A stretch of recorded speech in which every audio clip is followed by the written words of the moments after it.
ನಿನ್ನೆ video full viral ಆಗ್ತಿದೆ.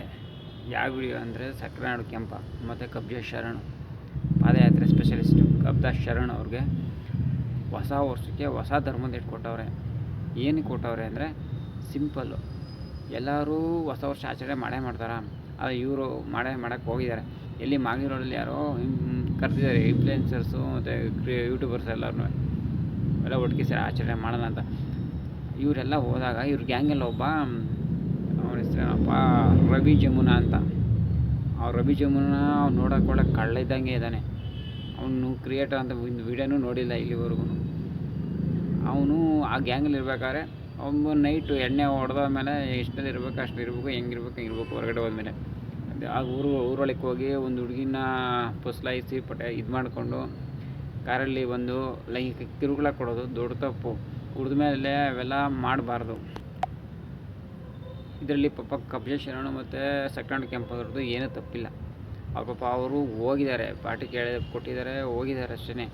ಅವ್ರ ಗ್ಯಾಂಗಲ್ಲಿ ಇದ್ರಲ್ಲ, ಅವ್ರ ಗ್ಯಾಂಗಲ್ಲಿ ಇದ್ದಿದ್ದ ಕಾರಣಕ್ಕೋಸ್ಕರ ಇವರು ಜನಗಳು ಹಾಕೊಂಡು ಹೊಡೆದಿದ್ದಾರೆ. ಪಾಪ ಸಕ್ಕರೆನಾಡು ಕೆಂಪು ನೋಡಿದಾಗ ಏನು ಅನ್ಸುತ್ತೆ, ಅವ್ನು ತಿಳಿದಿರೋನು ಈ ಥರ ಮೆಲಕಣಕ್ಕೂ ಮಾಡಿರಲ್ಲ. ಪಾಪ ಅವನು ನೋಡೋಕ್ಕೆ ಒಳ್ಳೆ ಮನುಷ್ಯನೇ. ಈಗ ಒಳ್ಳೆ ಮನುಷ್ಯರು ನಂಬಂಗಿಲ್ಲ, ಬಟ್ ಇವನು ಆ ಥರ ಹೋಗಲ್ಲ ಅಂತ ಕನ್ಫರ್ಮ್ ಇದೆ. ಯಾರೋ ಮಾಡಿರೋ ತಪ್ಪಿಗೆ ಯಾರಿಗೋ ಶಿಕ್ಷೆ ಆದಂಗೆ ಆಯಿತು. ಎತ್ತಿಗೆ ಜ್ವರ ಅಂದರೆ ಎಮ್ಮೆಗೆ ಬರೋ ಆಗ್ತಂಗೆ ಆಯಿತು. ಪಾಪ ಇವರು ಅಷ್ಟೇ ಇಷ್ಟು ವೀಡಿಯೋ ಮಾಡ್ಕೊಂಡು ಹಂಗೆ ಹಿಂಗೆ ಏನೋ ಮೇಲೆ ಬಂದಿದ್ರು. ಬಟ್ ಸೀದಾ ಕೆಳಕ್ಕಂತೂ ಹೋಗಲ್ಲ ಅಂದ್ಕೊತೀನಿ. ಯಾಕೆಂದ್ರೆ ತಪ್ಪು ಮಾಡಿಲ್ಲ. ತಪ್ಪು ಮಾಡಿದರೆ ಮಾತ್ರ ಕೆಳಕ್ಕೆ ಹೋಗೋದು. ಆ ರವಿ ಜಮುನಾ ನನಗೆ ತಲೆಯಲ್ಲಿ ಬುದ್ಧಿ ಆಯಿತೋ ಇಲ್ಲ ಸಗಣಿ ಆಯಿತೋ ಗೊತ್ತಿಲ್ಲ. ಈಗಲೇ 108 ಕೇಸ್ಗಳು ಬೀದಿಲಿ ರೋಡಲ್ಲಿ ನ್ಯೂಸಲ್ಲಿ ಅಲ್ಲಾಡ್ತವೆ. ಪೋಕ್ಸೋ ಕೇಸು, ಆ ಕೇಸು, ಈ ಕೇಸು ಅಂದ್ಕೊಂಡು. ಅಂಥದ್ರಲ್ಲಿ ಇವನು ಗೊತ್ತಿದ್ದು ಏನು ಗೊತ್ತೇ ಅನಿಸ್ತದೆ. ಇವ್ನು ನೋಡೋಕೆ ಕಳ್ಳಿದ್ದಂಗೆ ಅವನೇ. ಸೇಮು ಅವನು ಫೋಟೋ ಅಲ್ಲಿ ನೋಡ್ರಿ, ಸೇಮ್ ಕಳ್ಳನ ಮಗಿದ್ದಂಗೆ ಅವನೇ. ಸವಾಸ ಮಾಡ್ಬೇಕಾದ್ರೆ ಎಂಥವ್ರು ಸವಾಸ ಮಾಡ್ಬೇಕು ಅನ್ನೋದು ತಿಳ್ಕೊಬೇಕು. ಇಂಥವ್ರು ಸವಾಸ ಮಾಡ್ಬಿಟ್ರೆ ಮಾಡಿರೋ ಹೆಸರು, ಸಂಬಂಧ, ಕುಟುಂಬದಲ್ಲಿ ಗೌರವ ಎಲ್ಲನೂ ಕಳ್ಕೊಬೇಕಾಗುತ್ತೆ. ಸೊ ಹೊಸ ವರ್ಷ ಮಾಡೋದು ದೊಡ್ಡ ವಿಷಯ ಅಲ್ಲ, ಹೆಂಗೆ ಮಾಡ್ತೀವಿ ಅನ್ನೋದು ದೊಡ್ಡ ವಿಷಯ. ಯಾರು ಸವಾಸದಲ್ಲಿ ಮಾಡ್ತೀವಿ ಅನ್ನೋದು ದೊಡ್ಡ ವಿಷಯ. ಇವ್ನು ತಪ್ಪೇ ಇಲ್ಲ ಅಂದ್ರೆ ಇವ್ರು ಶಿಕ್ಷೆ ಅನುಭವಿಸ್ತಾರೆ. ಇವ್ರು ತಪ್ಪೇ ಇಲ್ಲ ಅಂದ್ರೆ ಇವರು ಎಲ್ಲರ ಕೈಲಿ ಮಾತಾಡ್ಸ್ಕೊತವ್ರೆ ಅಂದರೆ ನಾವು ಮಾಡಿರೋ ಸವಾಸ ಸರಿ ಇಲ್ಲ ಅಂತಲೇ ಅರ್ಥ. ಹೊಸ ವರ್ಷ ಮಾಡಬೇಕು, ಪ್ರತಿ ಸಲ ಮುಂದೆ ಬರುತ್ತೆ ಹೊಸ ವರ್ಷ.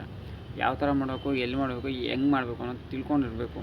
ಕುಡಿದ್ಬಿಟ್ರೆ ವರ್ಷ ಮಾಡ್ದಂಗಲ್ಲ. ನೋಡಿದ್ರಲ್ಲ MG ರೋಡು ಕೋರಮಂಗಲದಲ್ಲಿ ಯಾವ ಥರ ಆಯ್ತಂತ. ಅವ್ರು ಹೊಸ ವರ್ಷ ಆಚರಣೆ ಮಾಡೋಕ್ಕೆ ಬಂದಿಲ್ಲ. ಅವರು ವರ್ಷನ ನೆಪದಲ್ಲಿ ಕುಡಿದ್ಬಿಟ್ಟು ತೇಲ್ಬಿಟ್ಟು ಬಿದ್ದು ಎದ್ದು ವಾಂತಿ ಮಾಡ್ಕೊಂಡು ಅವ್ರವ್ರ ಮೇಲೆ ವಾಂತಿ ಮಾಡ್ಕೊಂಡು ಹೋಗಿ ಬಂದಿರೋದು ಅಷ್ಟೇ. ಹೊಸ ವರ್ಷ ಅನ್ನೋದೇ ಕಾನ್ಸೆಪ್ಟೇ ಬೇರೆ ಥರ ಇಟ್ಕೋಬೇಕು. ಬರೀ ಕುಡಿದ್ಬಿಟ್ಟು ವಾಂತಿ ಮಾಡ್ಬಿಟ್ಟು ಬೆಳಿಗ್ಗೆ ಹೋಗ್ಬಿಡೋದಲ್ಲ ಅವರು.